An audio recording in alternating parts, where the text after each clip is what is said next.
Бүтін дүния сәламәтлек саклау оешмасы мәгълүматларына караганда, машина йөртүчеләрнең 80% тизлекне шикләү кагыйдәләрен боза. Нәтиҗәдә Россиядә генә дә ел сайын 4000 ярымлап юл һәлакәтләре килеп чыга.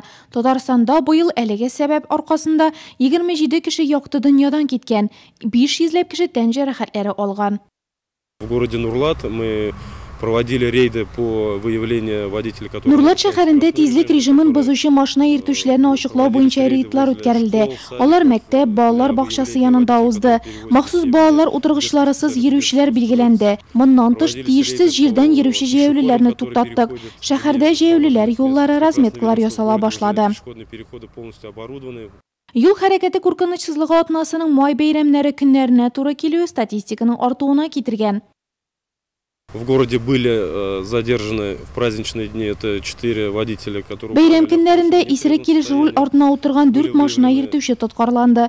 Кагыйдә бозган җәяүлеләр ачыкланды. Шулай ук машина тәрәзәләре томаланган 12 транспорт чарасы туктатылды. Тизлек режимын саклау буенча эш алып барылды.